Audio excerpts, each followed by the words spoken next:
হায় হায়, একই খেলা শুরু করলো আওয়ামী লীগ। সমন্বয়ক এবং ডক্টর ইউনূস কঠিন বিপদে পড়ে গেছে। সেনাপ্রধান আওয়ামী লীগকে ক্ষমতায় আনবেই। বিস্তারিত জানতে ভিডিওগুলো দেখতে থাকুন। আওয়ামী লীগকে নিষিদ্ধ করে তাহলে ওই যে আপনার শুরুতে যে বক্তব্য শুনে সাধারণ জনগণের যে আওয়ামী লীগকে যদি না ফেরে অন্তর্বর্তীকালে সরকার, তাহলে আমরা নৌকা মার্কা নিজ হাতে বানিয়ে ভোট কেটে নিয়ে যাবো। এবং এনসিপি নারীদের জন্য নয়, এনসিপিতে নারীরা আসলে তাদের ইজ্জত হারাতে হবে এবং সেই ইজ্জত লুটে নেওয়ার জন্য এই এনসিপির লোকজন যারা আছে, আর এটাই তো স্বাভাবিক। উত্তেজনার ক্ষেত্রে সংস্কার, ওনারা তো সংস্কার চায়, এক্ষেত্রে একটা সংস্কার যদি করা যায়। অনেক জায়গায় কোনো নিয়োগ প্রক্রিয়া ছাড়া ওয়ার্ড সচিব হিসেবে এনসিপি সংশ্লিষ্ট ব্যক্তিদের নিয়োগ দেওয়া হয়েছে। আইনত এবং সরকার পরিচালনা যে কোনো মানদণ্ডে অবৈধ। এরা কারা এবং কাদের স্বার্থ রক্ষা করছে, এই প্রশ্ন নগরবাসীর পক্ষ থেকে আমি করছি। রাজনীতি করতে কোনো বাধা নেই। আওয়ামী লীগের দলটি নিবন্ধন বাতিল করে নিষিদ্ধ করার রিট খারিজ করেছেন হাইকোর্ট।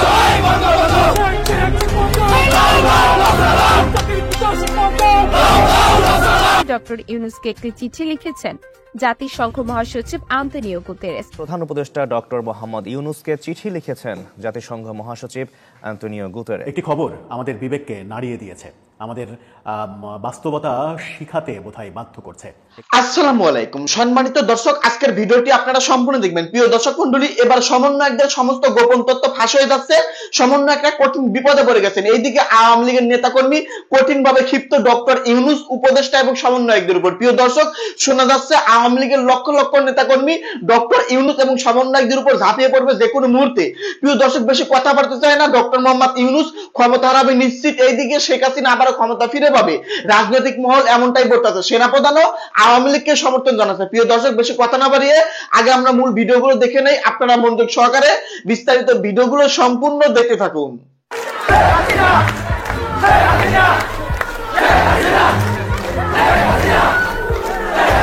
মুজিবের বাংলায় রাজাকারের ঠাঁই নাই, লেগেছে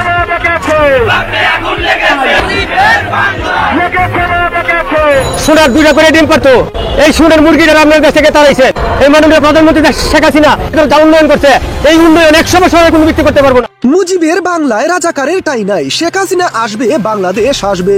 আমরা সবাই মুজিব সেনা, বই করি না বুলেট বোমা। আবারও ধানমন্ডিতে ইউনূস হটাও দেশ বাঁচাও স্লোগানে আওয়ামী লীগ ও ছাত্রলীগ নেতা কর্মীদের স্মরণকালের বিশাল বিক্ষোভ মিছিল। রাজাকারের ঠাঁই নাই,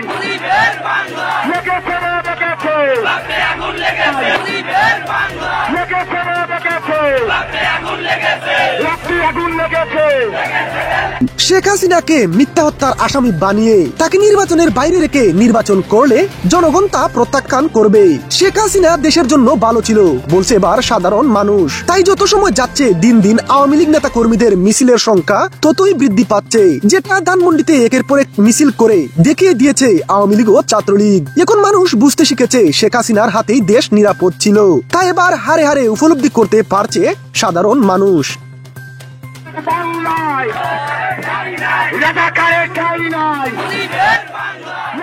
রাজধানীর আদাবরে বিক্ষোভ মিছিল করেছে নিষিদ্ধ ঘোষিত ছাত্র সংগঠন ছাত্রলীগ।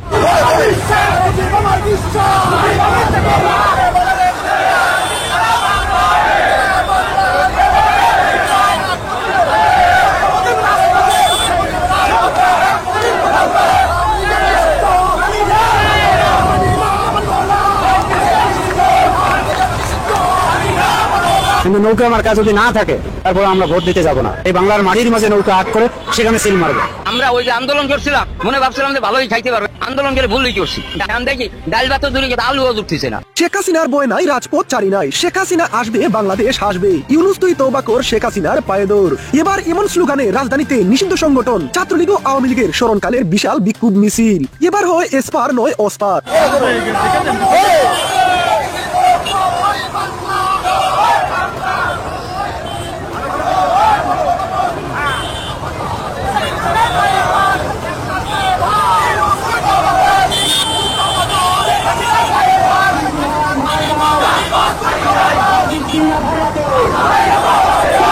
ভাই, আওয়ামী লীগ ও ছাত্রলীগকে কোনো কিছুতেই দমিয়ে রাখা যায় না। নিষিদ্ধ থাকা অবস্থায় রাজধানীতে এমন বিশাল বিক্ষোভ মিছিল, যা আওয়ামী লীগের বড় একটি অর্জন হিসেবেই দেখা হচ্ছে। যত সময় যাচ্ছে দীর্ঘ হচ্ছে আওয়ামী লীগ ও ছাত্রলীগের মিছিলের লম্বা লাইন। এদেশে শেখ হাসিনার জনপ্রিয়তা কমে যায়নি, এখনো শেখ হাসিনাকেই বাংলার মানুষ মনে প্রাণে চায়। কিন্তু এবার শত বাধা বৈবিধির মধ্য দিয়ে রাজধানীতে দেখিয়ে দিয়েছে আওয়ামী লীগ ও ছাত্রলীগের নেতা কর্মীরা।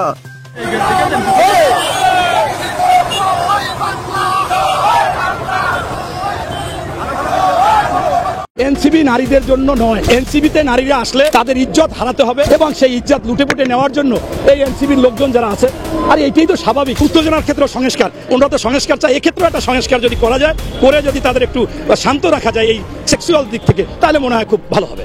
এখন দেখেন, পুরুষ সবসময় একটু নারীদের প্রতি লোভ থাকে বা ভোগবিলাসী করতে চায়, কিন্তু এইটা কোনো অনৈতিক হোক, অবৈধ হোক, পাপের হোক, এটা কোনো লোকেরই উচিত না, সে ইসলাম ধর্ম হোক অন্য ধর্মের হোক। তারপরেও আজকে আমরা দেখলাম যে সেই নারীর সাক্ষাৎকার আপনারা বহুদিন নিয়েছেন, ভাইরাল হয়েছে, তার সাথে কথা বলেছেন, সেখানে তাকে শোকাজ করা হয়েছে। এখানে স্পষ্ট পেপার পত্রিকায় আপনারা মিডিয়ারাই লিখেছেন যে এনসিবি নারীদের জন্য নয়, এনসিবিতে নারীরা আসলে তাদের ইজ্জত হারাতে হবে এবং সেই ইজ্জত লুটেপুটে নেওয়ার জন্য এই এনসিবির লোকজন যারা আছে, আর এইটাই তো স্বাভাবিক। এদের তো রাজনৈতিক বশ হয় না, এদের তো ছাত্রদল করার কথা। এদেরকে যদি ছাত্রদল করতো, মানে ছাত্র সংগঠন করতো, এরা বড়রা নিয়ন্ত্রণ করতে পারতো। এখন এদেরকে নিয়ন্ত্রণ করবে, এরা তো এখন সেই কাজ করবেই। অর্থাৎ আপনার যেটা একটা যৌবনকালের ছেলেকে যদি ছেড়ে দেওয়া হয়, তাহলে সে তো এই কাজের জন্য, এর তো অভিভাবক নাই। এই অভিভাবকহীন এই সংগঠনের, এই জন্য আমি মাঝে মাঝে বলি চিলড্রেন পার্টি, যদিও আমাকে তারা অনেকে খুব গালিগালাজ দেয়। আসলে তো ভাই আপনি যতই যা বলেন, এরা তো চিলড্রেন পার্টির মধ্যে আছে। আমাদের ছাত্র দলে 38 বছর বয়স পর্যন্ত আছে, আর এদের তো 25-26 বছর বয়স, সবাই সর্বোচ্চ 30। তাই এরা তো চিলড্রেন পার্টি। এই চিলড্রেন পার্টির এই বয়সে তারা তো খারাপ কাজ করতে চাইবে, মেয়েদের ইজ্জত নিতে চাইবে, সেটা ঠেকাবে কে? এই ঠেকাবার লোকটা নাই, এখানেই হচ্ছে ওনাদের সমস্যা। তাই আমি বলবো, বাবারা, তোমরা যেহেতু চিলড্রেন পার্টি মনে করতেছো যে তোমরা অভিভাবক, এখান থেকে তোমরা টোটালি বিরত থাকো। আর নতুবা যাদের বিরত না থাকতে পারে, তাদেরকে কোন সিস্টেমে যেন এই পরিবার পরিকল্পনা থেকে একটা সিস্টেম করা হয় যে তাদের উত্তেজনা থাকবে না। এই উত্তেজনা না থাকে, এরকম একটু অপারেশন করে টোরে যদি এইটা করো, তাহলে তোমাদের কোনো বদনাম হবে না আমার মনে হয়। কারণ আমরা যখন জেলে যাই, আমাদের কোনো উত্তেজনা হইতো না। আমি বহুতবার 36 বার জেল খেটেছি, ওখানে নাকি খাবারের মধ্যে কি মেডিসিন দেয়, তাহলে একটা পারেন আপনি শান্ত থাকবেন, আপনার মাথায় মহিলা কোনো চিন্তা বা সেক্সের কোনো চিন্তা আসবে না। তাই সেরকম কোনো ঔষধ খাওয়াও বাবারা, আর নতুবা কোনো স্থায়ী পদ্ধতি করো, আনালে কোনো এরকম সিস্টেম করো, তাইলে নতুবা তোমাদের মধ্যে কিন্তু কোনো মেয়েরা আসবে না। যদি আমার বিশ্বাস, যদি এরকম একটা পেপার পত্রিকা আসে যে এদের সংগঠনের সবারই এরকম একটা সিস্টেম করা হয়েছে, এখন আর কোনো উত্তেজনা নেই, তাহলে মেয়েরা আসবে এবং তাদের মহিলারা চলে আসবে। উত্তেজনার ক্ষেত্রে সংস্কার, ওনারা তো সংস্কার চায়, এক্ষেত্রেও একটা সংস্কার যদি করা যায়, করে যদি তাদের একটু শান্ত রাখা যায় এই সেক্সুয়াল দিক থেকে, তাহলে মনে হয় খুব ভালো। গত বছর ছাত্র জনতার অভ্যুত্থানে অংশ নিতে গিয়ে 4 আগস্ট বেলা 11টায় রাজধানী ঢাকায় আহত হয়েছিলেন সাইফুদ্দিন মোহাম্মদ এমদাদ সরকার। এই সাইফুদ্দিন মোহাম্মদ এমদাদ সরকার ইন্টারমিডিয়েট পর্যায়ে পড়েন ঢাকা আলিয়া মাদ্রাসায়। এ সময় চোখে গুলিবিদ্ধ হওয়া সহ গুরুতরভাবে আহত হন তিনি। এই ঘটনায় গত 17 জুন সাইফুদ্দিন নিজে বাদী হয়ে নগরীর খুলশী থানায় হত্যা চেষ্টার অভিযোগে একটি মামলা করেছেন। অর্থাৎ এই তো কয়েকদিন আগে চট্টগ্রামে তিনি মামলা করেছেন। এতে উল্লেখ করা হয়েছে 4 আগস্ট সকাল 11টায় তিনি চট্টগ্রামের নিউ মার্কেট এলাকায় আন্দোলনে অংশ নিতে গিয়ে গুলিবিদ্ধ হন। এর আগে এই ঘটনায় ঢাকার আদালতে গত 20 মার্চ, এই বছরের 20 মার্চ ঢাকার আদালতে একটি মামলা করা হয়, যাতে একইভাবে উল্লেখ করা হয় 4 আগস্ট সকাল 11টায় তিনি ঢাকার পরিবাগে আন্দোলন করতে গিয়ে গুলিবিদ্ধ হন। অর্থাৎ 17 জুনের মামলায় বলা হচ্ছে 4 আগস্ট সকালে চট্টগ্রামের নিউ মার্কেট এলাকায় আন্দোলনে অংশগ্রহণ করতে তিনি গেলে সেখানে চোখে গুলিবিদ্ধ হন। আর 20 মার্চের মামলায় বলা হচ্ছে ঢাকার পরিবাগ এলাকায় সকাল 11টায় 4 আগস্ট একই দিনে তিনি গুলিবিদ্ধ হন। একই সময়ে একই ব্যক্তির 2 শহরে গুলিবিদ্ধ হওয়া নিয়ে প্রশ্ন উঠেছে। সেই সঙ্গে ব্যবসায়ী ও সাংবাদিকদের আসামি করা সহ নানা অসঙ্গতি বিতর্কের জন্ম দিয়েছে। কি করেছেন তিনি? আইনজ্ঞরা বলছেন প্রত্যেক আইনেই মিথ্যা মামলা ও মিথ্যা সাক্ষীর জন্য আলাদাভাবে শাস্তির বিধান রয়েছে এবং সেই শাস্তি সম্পর্কে বলা হচ্ছে যে 2 থেকে 7 বছরের কারাদণ্ড পর্যন্ত হতে পারে যদি মিথ্যা মামলা প্রমাণিত হয়। ফৌজদারি কার্যবিধির 182 ধারার অধীনে যদি কোনো ব্যক্তি কোনো সরকারি কর্মচারীকে মিথ্যা তথ্য দেন যা তাকে তার আইনানুগ ক্ষমতা ব্যবহার করে অন্য কারো ক্ষতি বা বিরক্তির কারণ হতে পারে, তবে এটি একটি অপরাধ। এই ধারার অধীনে অপরাধের শাস্তি 6 মাস পর্যন্ত কারাদণ্ড, জরিমানা ও উভয়দণ্ড হতে পারে। এই ধারাটি মূলত সরকারি কর্মচারীদের মিথ্যা তথ্য প্রদানের হাত থেকে বাঁচানোর জন্য, এবং এই মিথ্যা মামলা যদি প্রমাণিত হয় তাহলে তার 2 থেকে 7 বছরের কারাদণ্ড হতে পারে, এমন ব্যাপারও আইনে রয়েছে। চট্টগ্রাম পুলিশ কমিশনার হাসিব আজিজ আমাদের সময়কে বলেছেন, এই ঘটনায় ঢাকায় যদি মামলা হয় তাহলে আমরা সংশ্লিষ্টদের বিরুদ্ধে ব্যবস্থা নেব, আমরা বিষয়টি খতিয়ে দেখছি। সাইফুদ্দিন মোহাম্মদ এমদাদকে হত্যা চেষ্টার 2 মামলার এজাহারে সাইফুদ্দিনকে ঢাকার সরকারি মাদ্রাসাই আলিমের অর্থাৎ উচ্চ মাধ্যমিকের ছাত্র হিসেবে উল্লেখ করা হয়েছে। তার বাড়ি চট্টগ্রামের সন্দ্বীপ উপজেলায় হারামিয়া ইউনিয়নের কাচারিপাড়া গ্রামে। বাবার নাম বেলাল। সাইফুদ্দিন সরকার গেজেটভুক্ত অতি গুরুতর আহত জুলাই যোদ্ধা হিসেবে পরিচিত। এবং মামলা দুই মামলায় তিনি দুই জায়গার অধিবাসী এমনটা বলা হয়েছে। ঢাকার মামলায় ঢাকার ঠিকানা ব্যবহার করা হয়েছে, চট্টগ্রামের মামলায় তিনি চট্টগ্রামের অধিবাসী এমনটা বলা হয়েছে। মামলার পদে পদে অসঙ্গতি যে ব্যাপারটা পত্রিকাতে উঠে এসেছে সেটা হচ্ছে যে মামলা দুটির পর্যালোচনা করে দেখা যায় ঘটনার বিবরণ ঠিকানা সহ এজাহারের পদে পদে রয়েছে ব্যাপক অসঙ্গতি। দুই মামলায় ভিন্ন ভিন্ন ঠিকানা ব্যবহার করা হয়েছে। ঢাকার মামলায় ঠিকানা ব্যবহার করেছে 26/2 তৃতীয় তলা তোপখানা রোড, ঢাকা 1000। একই ঘটনায় চট্টগ্রামে দায়ের করা মামলায় ঠিকানা ব্যবহার করা হয়েছে 16 বহর আলামিন হাউজিং সোসাইটি, পাঁচলাইশ থানা, চট্টগ্রাম। এছাড়া ঢাকায় যে মামলা দায়ের করা হয়েছে সেখানে মেডিকেল সনদ না দেওয়ার অভিযোগও পাওয়া গেছে। এমনকি এ ব্যাপারে মামলার বাদীর সঙ্গে যোগাযোগ করা হলেও সাড়া দেয়নি। শাহবাগ থানার যে যোগাযোগ, সেই যোগাযোগে মামলার বাদী সাড়া দেয়নি, মেডিকেল সনদ পাওয়া যায়নি। চিঠি পাঠিয়েছে, সেই চিঠিরও উত্তর দেয়নি, অর্থাৎ পুলিশের চাওয়াতেও এই বাদী সাড়া দেননি। ঢাকার মামলা করা হয়েছে সাইফুদ্দিন মোহাম্মদ এমদাদকে হত্যা চেষ্টার অভিযোগে গত 20 মার্চ। তার পক্ষে ঢাকা মেট্রোপলিটন ম্যাজিস্ট্রেট আদালতে মামলা করেন কেন্দ্রীয় ছাত্রদলের সাবেক সহসভাপতি এম এ হাশেম রাজু। তিনি দাবি করেছেন যে ঢাকার যে ঘটনাটা সেই ঘটনাটা তার সামনে হয়েছে, তিনি সেই মিছিলের নেতৃত্ব দিচ্ছিলেন, তার সামনে ঘটনাটা হয়েছে এবং তিনি তাকে সেখান থেকে উদ্ধার করে মেডিকেলে নেওয়ার চেষ্টা করেন, কিন্তু পরিস্থিতি ঘোলাটে ছিল, মেডিকেলে নিতে পারেননি। পরদিন তাকে অ্যাম্বুলেন্স যোগে চট্টগ্রামে পাঠিয়ে দেওয়া হয়। পরবর্তীতে চট্টগ্রাম মেডিকেলে তার চিকিৎসা হয়।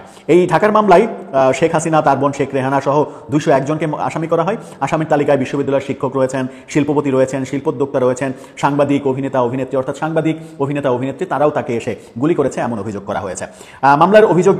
মামলায় অভিযোগ করা হয় ছাত্র জনতার আন্দোলনের সময় 4 আগস্ট সকাল 11টার দিকে মামলার বাদী এম এ হাশেম রাজির নেতৃত্বে একটি মিছিল কেন্দ্রীয় শহীদ মিনার থেকে পরিবার হোটেল ইন্টারকন্টিনেন্টালের সামনের মোড়ে এসে পৌঁছলে তখন ছাত্রলীগ, যুবলীগ, আওয়ামী লীগের বিভিন্ন স্তরের নেতাকর্মীরা অবরোধ করে। তারপরে বর্ণনায় যেভাবে দিতে হয় সেভাবে দেওয়া হয়েছে। এখানে উল্লেখ করা হয়েছে যে 5 আগস্ট তিনি চট্টগ্রাম সরকারি মেডিকেল কলেজ হাসপাতালে ভর্তি হন। আর চট্টগ্রামের মামলায় বলা হয়েছে গণ অভ্যুত্থানে আহত হওয়ার ঘটনায় সাইফুদ্দিন মোহাম্মদ এজাজ নিজে বাদী হয়ে 17 জুন অর্থাৎ মাত্র কয়েকদিন আগে চট্টগ্রামের খুলশী থানায় হত্যা চেষ্টার অভিযোগে মামলা করেছেন। এতে শেখ হাসিনা, ওবায়দুল কাদের সহ 167 জনকে আসামি করা হয়েছে। আসামির তালিকায় ব্যবসায়ী রয়েছেন, 4 জন সাংবাদিকও রয়েছেন চট্টগ্রামের। এই মামলার এজাহারে সাইফুদ্দিন অভিযোগ করেছেন 2024 সালের 15 জুলাই থেকে 28 জুলাই পর্যন্ত বিভিন্ন সময় ঢাকায় ছাত্র জনতার আন্দোলনে অংশ নিয়ে তিনি আহত হন। এরপর চট্টগ্রামে চলে আসেন। 1 আগস্ট থেকে চট্টগ্রামে বৈষম্য বিরোধী আন্দোলনের কেন্দ্র ঘোষিত কর্মসূচিতে অংশ নেন। 4 আগস্ট সকাল 9টা থেকে 11টা পর্যন্ত নগরীর নিউ মার্কেট এলাকায় জমায়েতে অংশ নেন। 11টার দিকে সশস্ত্র ছাত্রলীগ, যুবলীগ ও আওয়ামী লীগের নেতাকর্মীরা ছাত্র জনতার উপর গুলি চালায়, এতে তিনি গুলিবিদ্ধ হন। হাসপাতালগুলোতে ছাত্রলীগের সন্ত্রাসীরা পাহারা দেয়, সেখানে চিকিৎসা নিতে যাননি। আন্দোলনে অংশ নেওয়া চিকিৎসক, নার্স ও ইন্টার্নি চিকিৎসকদের কাছ থেকে নিরাপদ স্থানে চিকিৎসা নেন। তারা এমদাদের বুকে, বাম পায়ে ছররা গুলি উদ্ধার করেন, বাকিগুলো বুক এবং পায়ে থেকে যায় এমনটা বলা হয়েছে। এই মামলায় পরে 5 আগস্ট বুকে পায়ে ব্যথা নিয়ে নগরীর বাদুরতরা থেকে কারফিউ ভঙ্গের মিছিলে অংশ নেন তিনি। মিছিলটি চট্টগ্রামের ওয়াসা মোড়ে পৌঁছালে সশস্ত্র ছাত্রলীগ, যুবলীগ, আওয়ামী লীগের ক্যাডাররা হত্যার উদ্দেশ্যে গুলি করে, এতে তার মাথায়, পায়ে এবং মুখে, চোখে গুলি লাগে। এই বর্ণনা রয়েছে। এই প্রেক্ষিতে পত্রিকা যেটা বলছে সেটা হচ্ছে যে একই দিনে 2 শহরে গুলিবিদ্ধ, তথ্যে অসঙ্গতি। 2 মামলার অভিযোগ পর্যালোচনা করে দেখা যায় আদালতের নির্দেশে ঢাকার শাহবাগ থানায় লিপিবদ্ধ এজাহারে অনুযায়ী সাইফুদ্দিন 4 আগস্ট ঢাকার পরিবাগে গুলিবিদ্ধ হন। ঘটনা 10 মাস পর চট্টগ্রামের খুলশী থানায় দায়ের করা মামলায় উল্লেখ করা হয় 4 আগস্ট সকাল 11টায় তিনি চট্টগ্রামের নিউ মার্কেট এলাকায় গুলিবিদ্ধ হন। একই ব্যক্তির আহত হওয়ার ঘটনার মামলার এজাহারের 2 ভাষ্য নিয়ে জানতে চাইলে ঢাকায় দায়ের করা মামলার বাদী এম এ হাশেম রাজু বলেছেন, গত বছরের 4 আগস্ট ঢাকায় পরিবাগে আমার সামনেই গুলিবিদ্ধ হয়েছিল সেই সাইফুদ্দিন মোহাম্মদ এমদাদ, কিন্তু চট্টগ্রামের মামলা সম্পর্কে তিনি কিছু জানেন না। মামলার এজাহারে দেওয়া সাইফুদ্দিন মোহাম্মদ এমদাদকে টেলিটক মোবাইল নম্বরে একাধিক যোগাযোগ করলেও তিনি ফোন রিসিভ করেননি, গণমাধ্যমের সঙ্গে যোগাযোগ করেননি। কিন্তু তিনি গণমাধ্যমকে পরোক্ষভাবে যে বার্তা পাঠিয়েছেন সেটা হচ্ছে কাউকে হয়রানির জন্য তিনি মামলা করেননি, তদন্তে দোষীদের নাম বেরিয়ে আসবে। এখন তদন্তে দোষীদের নাম কিভাবে বেরিয়ে আসবে? মামলাটা তো মিথ্যা। এই যে একই ব্যক্তি একই দিনে একই সময়ে ঢাকা এবং চট্টগ্রাম, যেখানে প্রায় 250 কিলোমিটার দূরত্বের রাস্তা, সেই রাস্তায় একই সময়ে একই দিনে কিভাবে গুলিবিদ্ধ হলেন সেই রাস্তা পেরিয়ে গিয়ে, সেটা তো একটা বড় প্রশ্ন। তার মানে এই মামলা মিথ্যা। আর মিথ্যা মামলা যখন প্রকাশ হয়ে আসলো, একটা মিথ্যা মামলা এবং গুরুত্বপূর্ণ ব্যক্তি এই কারণেই বলছি যে জুলাই আন্দোলনের খুবই আলোচিত একজন আহত যোদ্ধা তিনি। তার বিভিন্ন জনের সঙ্গে ছবি আমরা দেখেছি, প্রফেসর ইউনূসের সঙ্গে ছবি দেখেছি, আপনারা দেখে নিতে পারেন, নাহিদ ইসলামের সঙ্গে ছবি দেখেছি। এই ছবিগুলোর মাধ্যমেই বোঝা যায় যে তার গুরুত্ব সরকার এবং এনসিপির কাছে খুবই বেশি। তার গুরুত্ব যেখানে বেশি, তিনি যখন এই ধরনের অপরাধমূলক কর্মকাণ্ড করলেন তখন এখন থেকে অনেকেই এই অভিযোগটা সামনে নিয়ে আসবে যে 5 আগস্টের পরে এরকম যত মামলা হয়েছে তার বেশিরভাগই এভাবে মিথ্যা এবং সাজানো মামলা। এটা যদি প্রমাণিত হয়, একটা মামলার সোর্স ধরে বাকি মামলাগুলোর ইনভেস্টিগেশনে যদি যাওয়া যায় এবং আন্তর্জাতিক মহল যদি এতে মনোনিবেশ করে তাহলে জুলাই আন্দোলন প্রশ্নবিদ্ধ হবে নাকি? জুলাই আন্দোলনের ফলে শেখ হাসিনা সরকারের যে পতন পরবর্তী সময়ে গত 10 মাসে যা কিছু হয়েছে, যত মামলা হয়েছে, সেই মামলাগুলো কি প্রশ্নবিদ্ধ হবে না? অবশ্যই হবে এবং মামলাগুলো অনেক বেশি প্রশ্নবিদ্ধ হবে। এই একটি ঘটনা বলে দেয় যে এই গত 10 মাসে এরকম অনেক মামলার ব্যবসা করা হয়েছে। এখন ব্যাপার হচ্ছে যে একটা দৃষ্টান্ত যদি স্থাপিত হয় যে মিথ্যা মামলা করলে, মিথ্যা মামলা প্রমাণিত হলে তার 2 থেকে 7 বছরের যে কারাদণ্ড হওয়া, সেটা যদি হয় তাহলে আমার মনে হয় যে মিথ্যা মামলা যেমন বন্ধ হবে, তেমনি যত মিথ্যা মামলা রয়েছে সেই মিথ্যা মামলাগুলো বাদীরা ক্রমে সেগুলো উইথড্র করে নেবেন, তুলে নেবেন, যেন তাদের কপালেও এই ধরনের শাস্তি না জোটে। এই যে ঘটনা আমাদের সময় তুলে আনলো, যেমন পত্রিকা সর্বশেষ বলছে যে খুলশী থানার ওসি আফতাব হোসেন তিনি বলেছেন আইন অনুযায়ী এই ঘটনায় 2টি মামলা হতে পারে না। আবার একই সময়ে ঢাকা চট্টগ্রাম 2 জায়গায় আহত হওয়া অবিশ্বাস্য। তদন্তে যদি প্রমাণিত হয় বাদী মিথ্যা তথ্য দিয়ে মামলা করেন তাহলে আইন অনুযায়ী ব্যবস্থা নেওয়া হবে। এদিকে ঢাকার মামলার বিষয়ে শাহবাগ থানার ওসি মোহাম্মদ খালিদ মনসুর বলেছেন আদালত আমাদের কাছে তদন্ত প্রতিবেদন চেয়েছিলেন, আমরা এখনো প্রতিবেদন দাখিল করতে পারিনি কারণ ভিকটিমের মেডিকেল সনদ পাওয়া যায়নি। এই সনদ পেতে তার সঙ্গে বারবার যোগাযোগ করেছি কিন্তু সনদ দেননি। সম্মানিত দর্শক মণ্ডলী, আশা করতেছি বিস্তারিত ভিডিওগুলো আপনারা সম্পূর্ণ মনোযোগ সহকারে শুনেছেন এবং দেখেছেন। প্রিয় দর্শক মণ্ডলী, এই সম্পর্কে আমি নতুন করে কিছুই বলতে চাই না, কারণ আজকের এই ভিডিওতে আপনারা ইতিমধ্যেই সমস্ত প্রতিবেদন দেখে ফেলেছেন। তাছাড়া বর্তমান দেশের রাজনৈতিক অঙ্কন, বর্তমান দেশের পরিস্থিতি সম্পর্কে আপনারা সকলে অবগত। প্রিয় দর্শক, শুধু এটাই বলবো, আওয়ামী লীগ ফিরে আসবে, ডক্টর ইউনূস সমন্বয় একটা কঠিন বিপদে পড়বে। যাই হোক দর্শক, এই সম্পর্কে যদি আপনাদের কোনো ব্যক্তিগত মতামত থাকে ভিডিওর কমেন্টে অবশ্যই লিখে জানিয়ে দিন। প্রিয় দর্শক মণ্ডলী, ভিডিওটি এখানে শেষ করছি। দেখা হবে আবার কোনো আপডেট নিউজ নিয়ে। সকলে ভালো থাকবেন, সুস্থ থাকবেন। আল্লাহ হাফেজ।